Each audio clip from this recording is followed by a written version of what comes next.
In 1953, an unidentified and suspicious return appeared on U.S. military radar near Soo Locks on the border of the U.S. and Canada between Lake Huron and Lake Superior.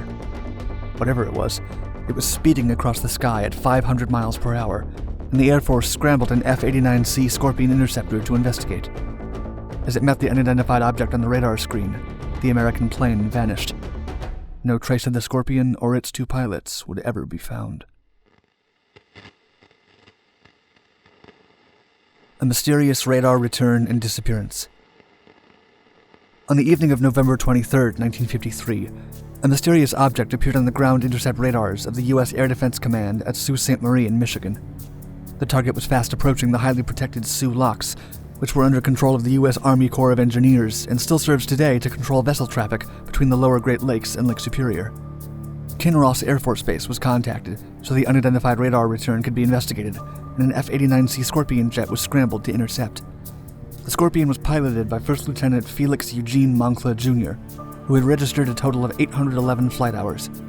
His onboard radar operator and only other crew member was Second Lieutenant Robert L. Wilson.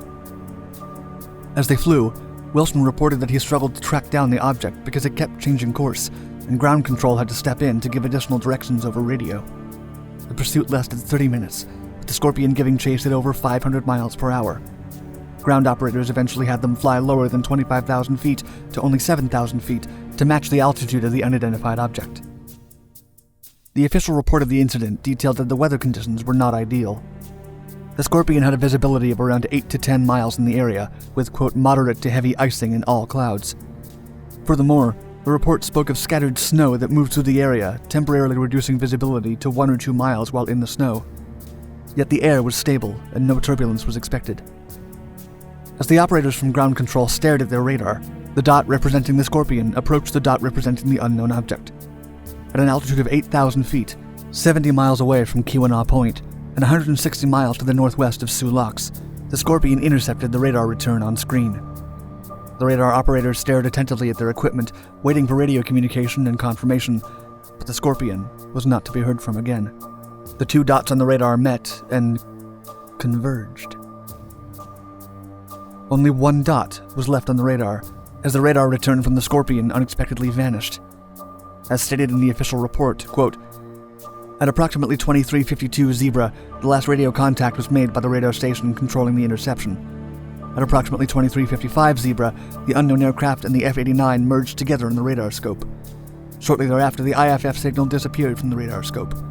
No further contact was established with the F-89. The official report also claims that, quote, the radar return from the other aircraft indicated it was continuing on its original flight path, while the return from the F-89 disappeared from the GCI station's radar scope. It's been reported, however, that the unknown aircraft actually soon vanished from the range of the radar at great speed, be it by flying off into the distance or flying upwards. Investigations and contradictions. The U.S. Air Force conducted a search and rescue effort with support from the U.S. Coast Guard and the Royal Canadian Air Force, but they came back empty-handed. There was no wreckage and no clues as to what had transpired. Worsening weather played a role in limiting more extensive search efforts. The only minor piece of evidence that the U.S. Air Force eventually uncovered came from another Scorpion pilot who gave testimony to the accident board that Moncla had activated his radio transmission briefly, directing it at him 40 minutes past the incident. The claim could not be confirmed, nor did it provide any helpful information. News of the incident was released to the public through the Associated Press, stating that the jet, quote, was followed by radar until it merged with an object 70 miles off Keweenaw Point in Upper Michigan. The unusually forthcoming statement made it clear they did not know what the object was. But later, the U.S. Air Force changed its tune. In a follow-up statement, they claimed the Scorpion had approached the unidentified flying object, which turned out to be nothing more than a Canadian C-47 plane off its course, flying over the Soo Locks by accident. This version made it to the official report. Quote, the unknown aircraft being intercepted was a Royal Canadian Air Force Dakota C-47, serial number VC-912, flying from Winnipeg to Sudbury, Canada. At the time of interception, it was crossing northern Lake Superior from west to east at 7,000 feet.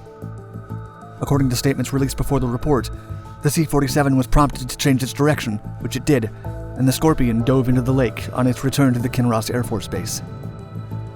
Under these assumptions, it was officially reported that Lieutenant Moncla suffered from vertigo, or spatial disorientation, and that he, in all likelihood, crashed the plane into the lake.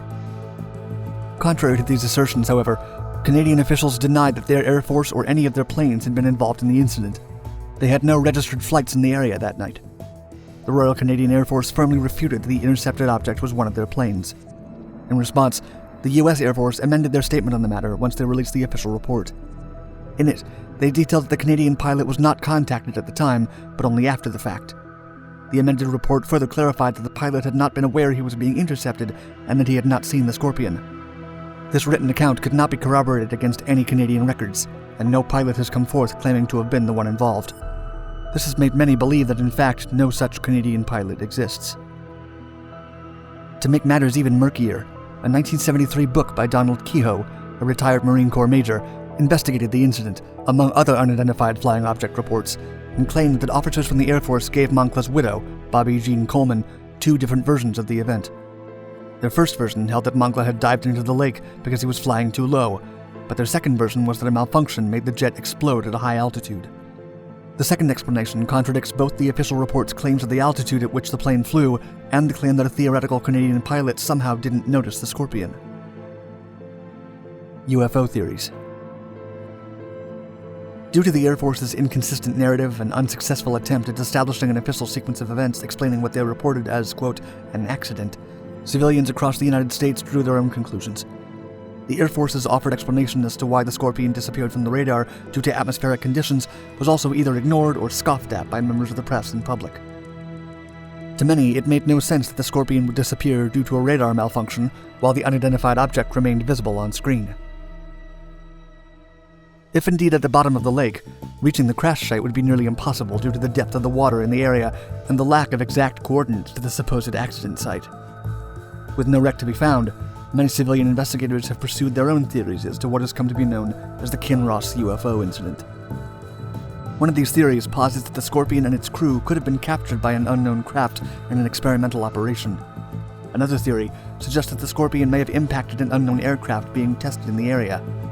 These UFO theories were strengthened when in 2006, Adam Jimenez from the Great Lakes Dive Company reported to the media that he and his team had located the airplane wreck and a metallic section of a flying disc underwater.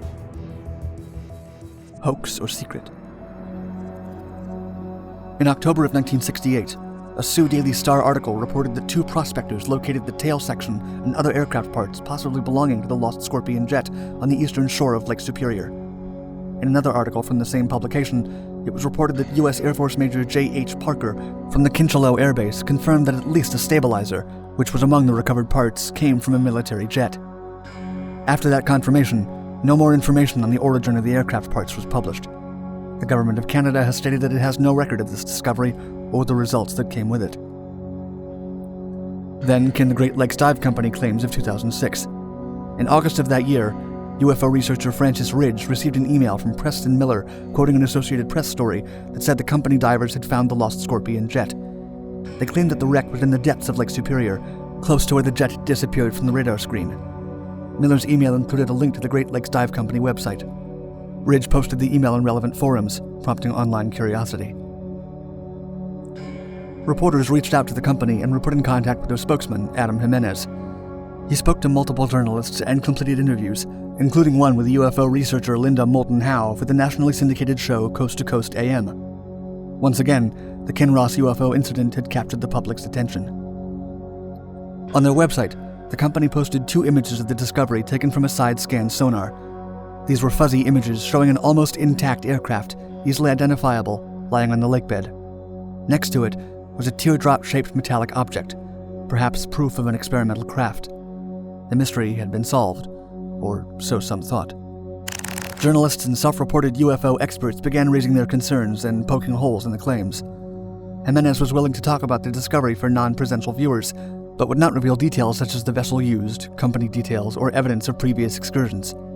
Some claims made by the company were straight-out falsehoods, such as a statement that blamed the Canadian government for blocking further surveying of the crash site, which was impossible because no one had ever even requested to survey that particular area. Deeper investigations found no previous history of the Great Lakes Dive Company, and the director of the Association for Great Lakes Maritime History said he had never heard of the group, nor had any of his associates. The only contact information ever given by the company was the email address and cell phone of Adam Jimenez. When his name was inputted in databases in search of biographical data, no related results came out. A subsequent investigation by the MUFON, an international UFO research civilian organization based in the US, concluded that the Associated Press story was fake and had been drafted by Preston Miller, if he even existed. In-depth investigations seemed to conclude that Adam Jimenez did not exist, and neither did the Great Lakes Dive Company. Only 3 weeks after claiming the discovery, the company's website vanished from the internet, and Adam Jimenez dropped all correspondence, his cell phone disconnected. On the other hand, Brendan Baylod, director of the Association for Great Lakes Maritime History and a Great Lakes shipwreck hunter, has stated that the side scan images are authentic, albeit either made with a tow fish rather than a fish finder, or closer to the surface than the 500 feet or 150 meters claimed by Jimenez. The scan was never linked to an actual location.